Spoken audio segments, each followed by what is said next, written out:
Hello everybody, I'm really excited for our next guest. Her name's Ashlie, also known as the Mocha Gardener, and she lives, breathes, and shares empowerment through growing. The big topic right now is food security, especially with COVID happening right now. And a lot of people out there are starting to think, how can I grow food and what are the challenges? And yeah, really, is there any inspiration out there to help me? Ashley is certainly one of those people. She has created her 1 acre property into a growing haven. So not only she can feed her and her husband, who helps as well, who's a builder, but her family as well. So I hope you enjoy this conversation and get a bit of inspiration from it. Computer. Good morning, everybody. Hope you're doing well out there today. I'm here with Ashlie, also known as the Mocha Gardener, and we're going to be having a bit of a fun live today. And if you have any questions, composting, curiosity questions, any gardening questions, just pop it below. And I'm just going to jump straight into it. Ashlie, like, what are you doing out here? Why did you start gardening? Yeah, so that's a really great question. We're here in North Carolina, and my husband and I actually built our garden on our 1 acre property. We're not using the entire acre, but we built our garden last year, 2019. And really, that was our first go at learning how to garden together. Both of us Wow. have Yeah. experiences. Before we got married, he grew up on a farm. I kind of had this fascination with growing things, and just kind of together we created our own garden.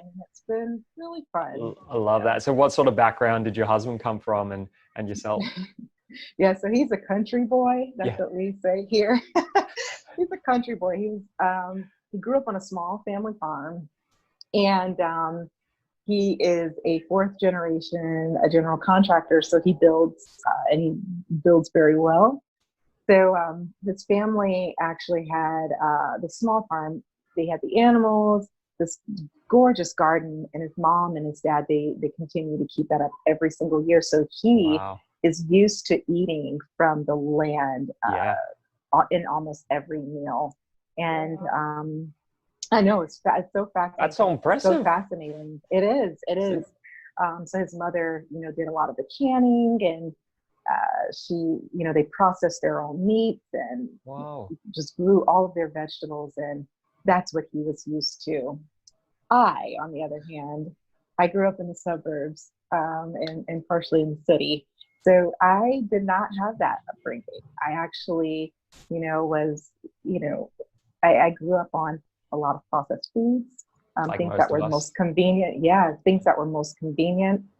My idea of healthy just kind of evolved over time. So even though I didn't have that experience that my husband did of growing up on a farm, I've always been curious about what is the best food for me to eat. And I've always been very curious in terms of the sciences and the environment.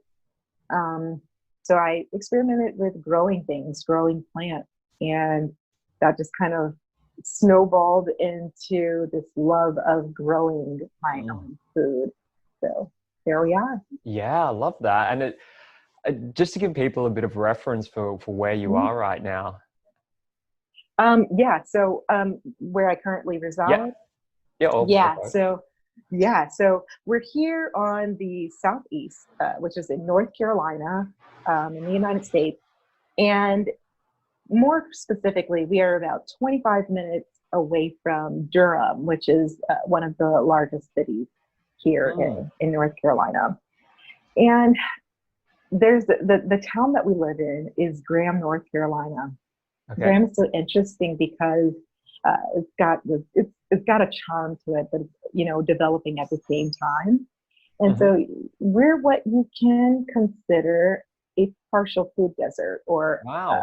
we lack or we have an abundance of like fast food restaurants here. Okay. Yeah. So trying to find the most nutritious option on the go is kind of difficult, and you'll find that in many of these smaller cities here in North Carolina. Wow. And then so here you guys are building an urban mini farm in your backyard to help create Right. food security. That's Right. I think that's so inspirational. Just having Mhm. something. I think that's where change needs to happen, right? It needs to happen in Right. these places where there isn't a clear example of how you can do it. And this is Right. perhaps I should have put this in my introduction for everybody out there, but I really wanted to have this conversation with Ashlie because of the recent events with COVID. It's been very scary, and we've started to think about food security and food Mhm. nutrition and food Mhm. availability. And then so looking at Ashlie, finding her online and seeing that she's sharing it, she's living it, she's breathing it, she's doing it on her land in this food desert. I just see you surrounded by KFCs and McDonald's around it, Yeah. and then you have like a little oasis in there. Yeah. That's incredible. Basically, and it's so funny you say that because that's kind of what it is. Right. And it's amazing what everyone's motivation is for starting their own garden. Mm-hmm. But I think a lot of people, especially here in the United States, one of that foundational motivation is I want to eat better. Yeah. I want to know where my food comes from. Yeah. Crazy, huh? Yeah, it is. It really is. It's like something as simple. We're entitled to that, are we not? Right. Yeah. Right. Yeah. So yeah, we made it. Yeah, Yeah. we're determined to grow our own because we feel that entitlement. And Yeah. what's the best way of kind of exercising that is grow your own food. Well, we've spoken a bit about it. I could just keep talking about. I'd love to see your garden for the folks out there. Sure. So there's a lot going on because remember we're kind of in like this little urban city a little bit. Mm-hmm. But so we've got kids playing next door and things like that. But let me see if I can show you. I'm gonna. You think I know how to turn all of this around? I know. Take your time. Like that. Sounds beautiful. The birds. Thank you. I'm trying to figure out how to turn this around. Oh, I think I can. Hold on. Hello. There we go. Wow. So what are we looking at here? How much space? So I would say that this is maybe on, I want to say this is about, I don't know what the exact measurements on are, okay. but I would say that this is not even a third, this is not even a quarter of our yard. Wow. So we're able to feed, not just my husband and I, but my grandparents, my mom, my stepdad, my sister, my friends. What? Just from the various things that we're growing here. As you can see, the cucumbers are taking over. This is the cucumber trellis. Can you please talk people through the cucumber trellis? Because I was so impressed when I saw it. It's like, it's more impressive. I thought it was two ladders next to each other, but it's got more of like a hexagon shape. Yeah, kind of like that. So we built this because we do our crop rotations. My husband, remember I told you he is a builder. Yep. He actually Handy designed in the garden. it so that it has, so that he actually designed it so that it will, you've got this side right here, and then it crosses over, does this thing here, and then comes down. Fantastic. And going across, you see kind of like these little things going across here. Yeah. And so how this works is, as the cucumbers are growing from this side, they crawl up and over the trellis, and then they dangle down, and it's easy for us to harvest from right here and leave the space right here clear. I love that. Is it true that you need that constant airflow so you don't get any fungal diseases in cucumbers? Is that exactly one of the big reasons? Yeah. That's the exact reason. And one thing that we learned from last year when we built a vertical trellis was it was very hard to find all of the cucumbers. And what we saw was that, everything just started to kind of grow and tangle together. So by doing that, we had a little more control over how the cucumbers were growing. Wow. That's so that's creativity and innovation right there. Thank you. I want to ask, since we're in the garden, like, what did Yep. you notice in yourself as you connected back to your food source? Hmm. That's a wonderful question. Um, One thing that I've noticed, I love food. I think who doesn't love food? But I love food. But one thing that I recognized in growing my own is I appreciate where food comes from. Mm, It's the source of food. It's the life and the energy in food. And when we begin to understand like these plants that are here, they started as seeds, and then you watch them develop, and there's like this connection that you have with mm, not just the plants, but what they give to you if you treat them well. mm. It's a really beautiful circle of life type of perspective that you get in I find that I'm very reflective out here, um, but it humbles you. It humbles you, I must say. Um, it helps me to understand that I'm just a small piece to this huge system, Yeah, you you can know? tell in your voice how passionate you are when talking about it. I know. It's so I love cool. it. How It's long has the journey been going on for now? Like, when did you start saying, "Hey, I'm going to start growing my own food"? Did you start small, started big? yeah. So I want to say that that is a good way to put it. It's been a journey. I want to say I've always been curious about um, the properties of plants. And Mm, so I used to grow herbs. I used to, just do extractions and work with active compounds of those things. And this was kind of like my chemistry background. yeah, right. But I did a lot of research in that. But then I said, if herbs can hold so much power in their compounds, like what about growing food? And so I think worked with my grandparents. They actually own like a small garden. So I began to work in their garden and learn how to grow various types of foods that were good for growing in our zone. And Yeah. that was a huge, that's a Mm, huge lesson, is knowing what to grow according to your region, according to your growing zone, yeah. because I can't grow everything that, someone in California or someone in Mm-hmm. Florida can grow. But that was also a good that's that journey that I was telling you about, of Mm, learning, what is good for me to grow and what can optimize success. What can yeah. how do I become successful at this? That's that's a really good point. I've had a few conversations online here with different growers, some in the States, and yeah, they've always mentioned like finding a community of people and really getting that Yeah. wisdom, that knowledge passed on, because it is so it's specialized to that area. You could have different pests, you can have microclimates are a real thing. You can have different Yeah. climates on, Yep. and like living next door to somebody. But yeah, Very much so. that's so true. I think that's a really good point for anybody out there that's wanting to start is try and Yeah. find that knowledge and wisdom that's in your area. It'll save you a Yeah. lot of trouble, but you're going to have some experimental phases. Is that true, Ashley? Like you will. Oh my gosh. That's the fun. Yeah. That is okay. And I say that like looking back, okay. Mhm. It may not be fun initially, but I think because I expected, to experiment with things, and I understand that not all experiments go well, but it's all part of the learning experience, is that, squash boards, for instance. We put down squash and we were so excited. And I think we got like 2 harvests last year from our plants before these vine borers got into the stems of our Mhm. squash and completely destroyed them.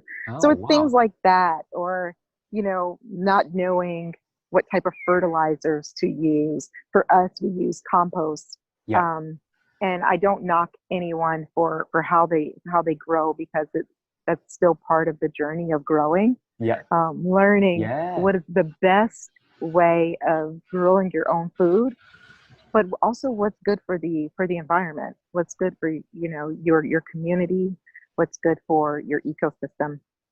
So you touched on compost, and I'm a bit of a compost nerd, so I'm curious to know Yeah. what's your system? What do you do? Yeah, so I actually can show you this tumbler that Yeah, we cool. built. It looks horrible right now. And we're going to probably have to invest in in a sub pod. But that actually, uh, we basically take like organic matter that either the produce that we're eating, some like banana peels, apple rind, things like Yep. that, and we throw it into our compost. And one thing that we're learning is, what is the right consistency for your compost? What are Hmm. the types of things that you need to add to get a nice balance of your compost? And where do you want to put your compost? So, They're great um, questions. right. This is something that we've learned on this journey, and we're still learning. So Yeah. I'm definitely going to be asking you questions also, because Yeah. compost is complex. It can be complex, but I think once you get down, the techniques, and especially if you're using it to amend your soil regularly, Hmm. learning the technique and learning it the right way can go very far. So. Yeah, yeah. I think it's for me, it's like a science and an art because I've seen like Yeah, old compost gurus that like don't really measure yeah, up anything. They're like, that looks about right. We pop in right. making a hot compost. I put in a thermometer like a week later. It's just like bang on 65 Celsius, and you're like, wow, how did you do that? So there's definitely like, yeah, so it's something that comes with experience, I think. Mhm. And like I love making the hot compost. I've just found worms so much more easier to deal with. So it's Yeah. like with them, like for the urban folk, like I really, really like just working with worms. Just got to keep those guys Yeah. happy. They keep eating, Yeah. and it's just a simple process. You don't have to And I deal with. think that that's the fun of compost is I think it helps you to understand the micro aspect of growing your own food, Mm, like these micronutrients, where they come from. yeah. Sometimes we want to get rid of things like the worms and things like that. And we're afraid of bacteria, Yeah. but Yeah. those are Yeah. the very things that break down organic matter so that it becomes a food source for the plants that we're trying to gain food Yes. from. Exactly. That's right.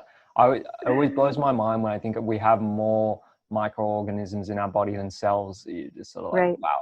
And then you right, take that to the garden as well. You're like, okay, we get a lot of our beneficial microbes from the garden, from the soil. Like right. this all starts from composting. So Very true. I can talk about it all day. I've got another question. I want to jump back on the food security because it is a hot Yes. topic right now. And so what Yeah. story comes to your mind when I say the word food security? Hmm. Yeah, I've gotten this question before. I'm actually going to head inside. Yeah, please do.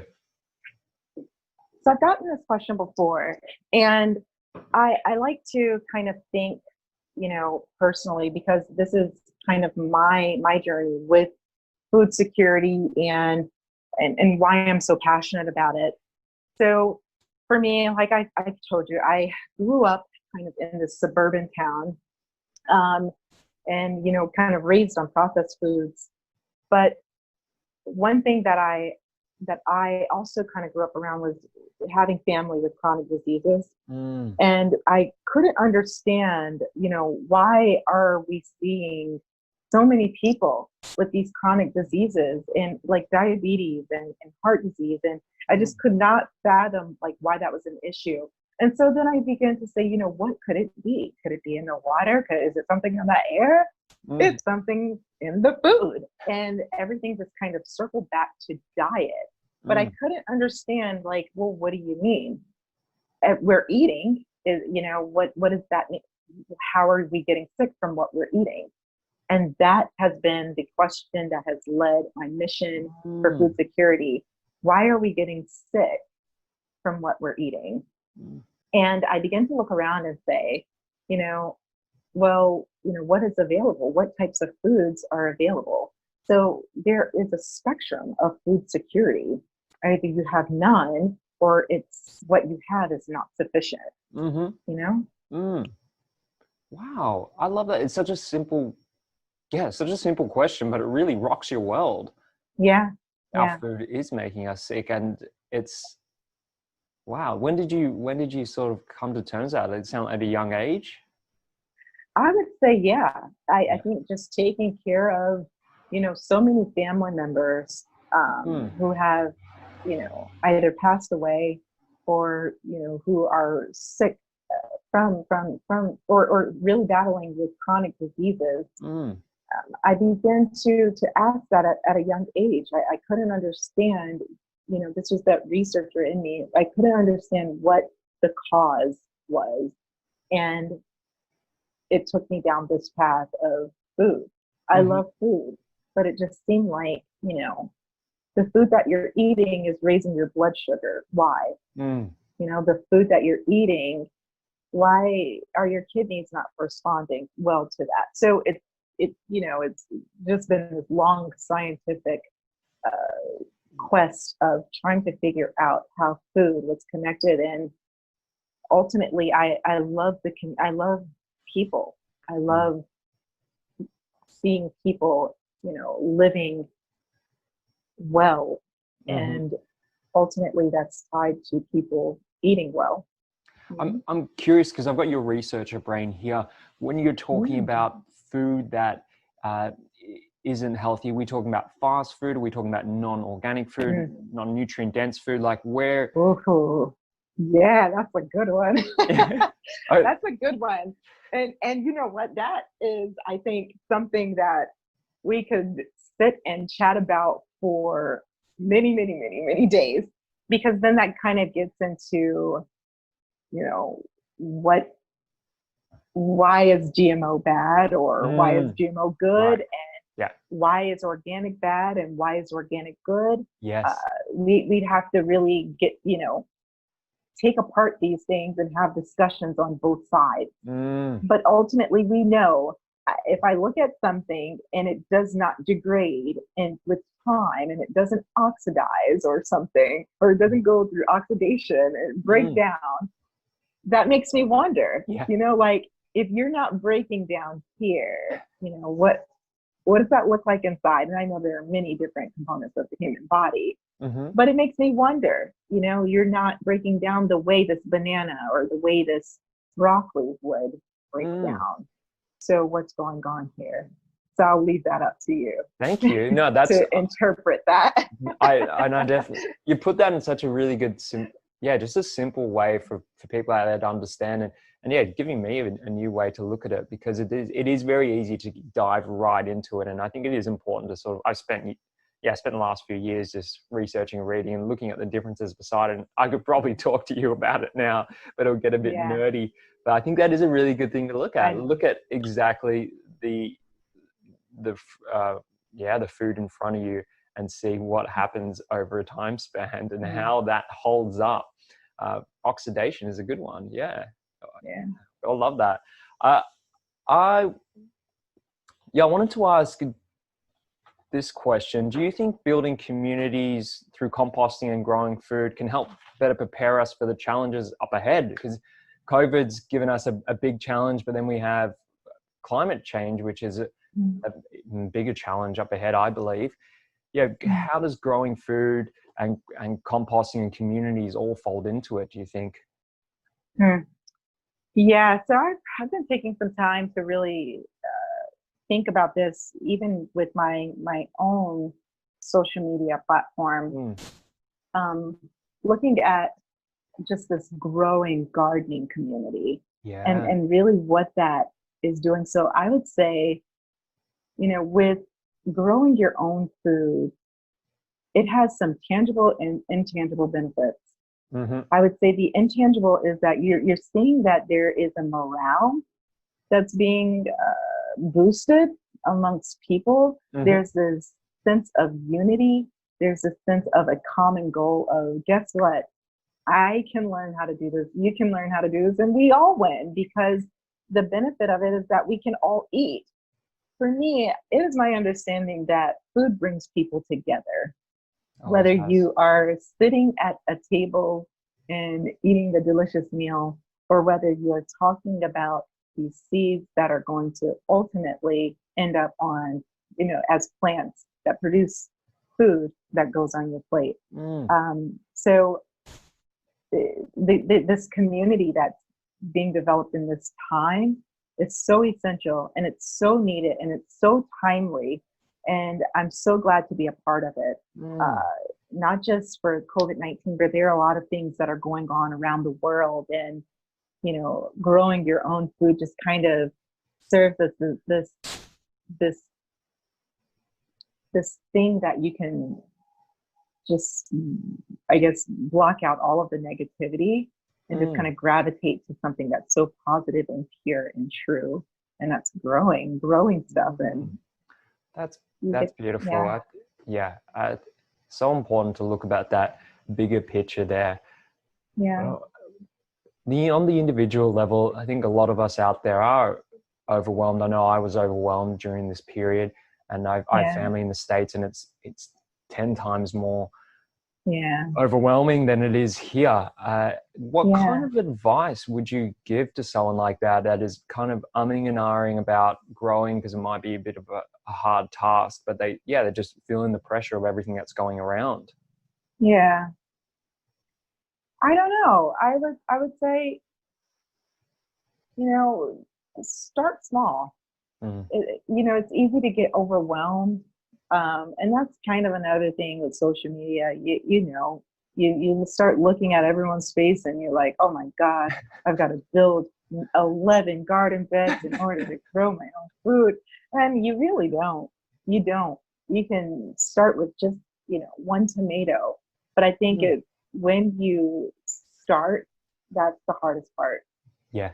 Just diving in and not getting paralyzed with what's something I call analysis paralysis. Yes. That can really stop you from engaging and learning, from others. Start small. Try a peppermint plant or something. Yeah, that's great. That's good advice. I think when I was reflecting before on you showing us your garden and saying that you had some of those harvests that didn't come through, I'm like, oh, we're pretty lucky that we live in this age. If the harvest doesn't go through, then we can just go down to the shop. No big deal. So it's like we can learn, like our ancestors, our forefathers, they would have starved. So it's like, no harvest. Oh, somebody's going to die this season. So it's, I think we're really fortunate that we can just sort of give it a go, and some other farmer out there is growing our food, which is again, appreciation for where your food comes from. That's such a great perspective, Peter. I like the way you put that. It's, and just kind of tie that in with, we really take that for granted, growing our own food, but also having a backup plan. And not everyone has that backup plan. So, but then that's good. I'm gonna chew on that tonight. Please do. I thought I was being a bit pessimistic there, but I'm like, no, it's good. That's good. Yeah. That's good. Thanks, Ashlie. Well, last question is, where can people find you and follow your journey? I'm sorry, you broke up just a bit. What'd you say? Where can people follow you and follow your journey? Hello? And see what you're up to? Hello? Hello? Can you hear me? Hello? I can't hear you. You're breaking up just a bit. Oh, no. Okay. Hang on. Sorry, everybody. Got so close. Can you hear me now? Yeah, you're good. Back on? Yeah. Great, fantastic. Oh, only one last question. Hold on, internet. So I just wanted everybody out there, where can they find you, Ashlie, and where can they follow your journey? Yeah. So you can find me on Instagram at b.mocha.gardener. And please feel free to reach out to me. I love talking with people, whether that's in the comment sections or DMs. If you can send me pictures, you can just geek out over the simplest things and I'll geek out with you. So I love connecting with people, and feel free to shoot me a message if you have any questions, and or just connect with me, period. Thank you. Thank you so much. Thank you, Ashlie. Thank you for joining us today. I don't know what's going on, but it was a bit crinkly there with the voice. Obviously, all your links below for anybody that wants to follow Ashley's journey, get a bit of growing inspiration out there. I think it's a starting is the step, and there's a lot of people out there that are in similar growing regions that can really help you. And Ashley's just something you can share at will and to reply. So thank you so much, Ashley. Thank you. For joining us today, and I really appreciate you showing us around. Thank you so much, Peter. I appreciate you asking me on. And I appreciate the conversation.